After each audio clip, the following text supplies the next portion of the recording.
conférence qui ne voulait pas parler de Trump et qui l'a fait trembler. Mark Carney n'avait pas prévu de jouer les vedettes de la scène internationale.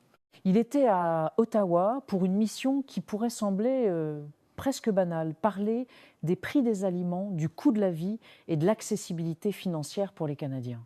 Rien de très glamour, me direz-vous, pas de tapis rouge, pas de flash de photographe, juste la réalité quotidienne que tout le monde connaît, mais que peu aiment contempler. Pourtant, dans ce calme apparent, une tempête médiatique était en train de se préparer. Parce que, voyez-vous, dès que le nom de Donald Trump surgit quelque part sur la planète, même pour parler de lait et de légumes, il y a toujours quelqu'un pour poser la question qui dérange. Alors, Marc, vous allez lui dire quoi cette fois?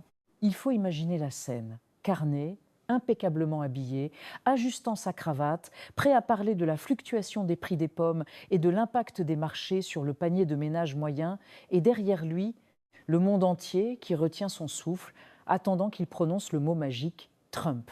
Oui, Trump, cet être capable de transformer une conférence sur la farine en un champ de bataille diplomatique. Certains journalistes, déjà armés de leurs stylos et de leur café noir, frissonnaient à l'idée de la première phrase que le gouverneur allait prononcer. Et Carney, imperturbable, souriait comme un chef d'orchestre prêt à donner le la dans une symphonie de tensions internationales.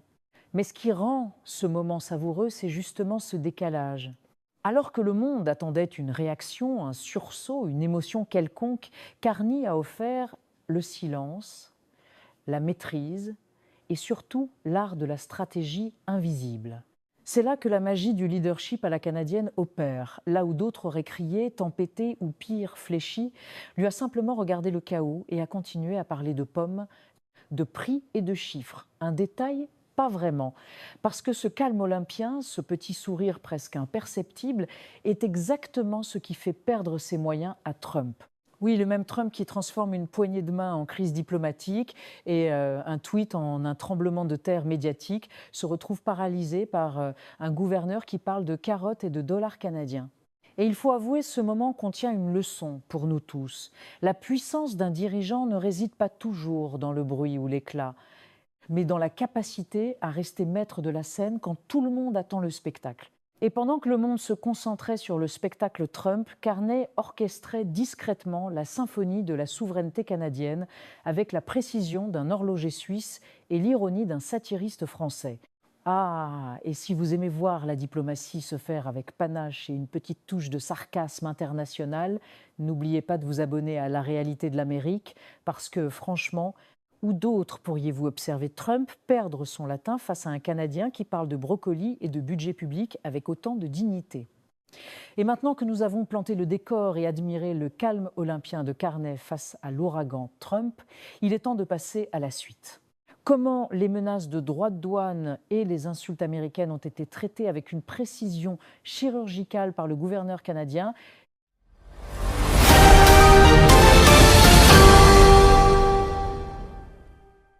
Les dirigeants face à Trump. Les menaces de Donald Trump ont déjà fait plier de nombreux dirigeants. La plupart sursautent, se précipitent pour rassurer ou cèdent discrètement. Mais face aux questions censées le faire vaciller, Mark Carney a gardé son sang-froid. Cette maîtrise, cette absence de réaction émotionnelle est exactement ce qui désarme Donald Trump, habitué à provoquer la panique par la confrontation. 3. Le discours qui change la donne. La première question a touché au cœur du sujet. Après les menaces et les insultes, quel impact le discours de Carney à Davos avait-il sur les relations entre le Canada et les États-Unis? Là où la plupart des dirigeants auraient tempéré leur message pour rassurer Washington, Carney a fait l'inverse. Il n'a présenté ni excuses ni justification. Calmement, il a affirmé « Le monde a changé » et le Canada l'avait compris depuis plusieurs mois. 4. Une préparation et non une réaction. Cette phrase en dit long. Ce n'est pas la pression américaine qui a provoqué cette posture. Ce n'était pas une réaction à Trump, mais une stratégie réfléchie. La préparation devient ici un symbole de contrôle et d'indépendance, une leçon envoyée directement à la Maison-Blanche. 5. L'interview CBC, les menaces de droits de douane. Lors d'une interview avec Tom Perry de CBC, Carney a été interrogé sur les menaces de Trump concernant de nouveaux droits de douane si le Canada concluait un accord avec la Chine, l'annulation de son invitation au Conseil de la paix et l'utilisation du terme « gouverneur » à son égard. Carney a répondu avec clarté et fermeté. Le Canada avait anticipé le changement de politique commerciale américaine et avait agi bien avant d'autres pays, en contrôlant ce qu'il pouvait, en renforçant l'économie domestique et en diversifiant ses partenaires commerciaux à l'international. 6. L'OTAN et l'Afghanistan, la rigueur des faits. La deuxième question a abordé un sujet délicat. Trump avait suggéré que les alliés de l'OTAN ne s'impliquent pas pleinement après l'invocation de l'article 5 en Afghanistan. Carney n'a pas cédé à l'émotion. D'une voix posée, il a énuméré les faits. 40 000 soldats canadiens déployés, 158 morts pour les États-Unis, des milliers de blessés. Sa présentation de ces chiffres a été ferme, rigoureuse et sans concession. 7. Défense des sacrifices canadiens. À ce moment, Carney a affirmé sans détour que les sacrifices des Canadiens pour l'Amérique de Trump ne pouvaient être ni ignorés ni dévalorisés. Les faits, précis et immuables, ont rendu toute critique de Trump insignifiante. En faisant connaître ses contributions au monde entier, Carney a placé le Canada dans une position de respect et de dignité face aux provocations américaines. 8. Réponse à Fox News. Reconnaissance des forces canadiennes. Concernant les propos de Trump sur Fox News, qui affirmait que les troupes de l'OTAN étaient restées en retrait en Afghanistan, Carney a insisté sur la contribution exceptionnelle des forces armées canadiennes. Premier à invoquer l'article 5, premier à envoyer du soutien après le 11 septembre, plus de 40 000 soldats engagés pendant 13 ans, 158 vies perdues et des milliers de blessés. 30 soldats ont reçu la Bronze Star américaine.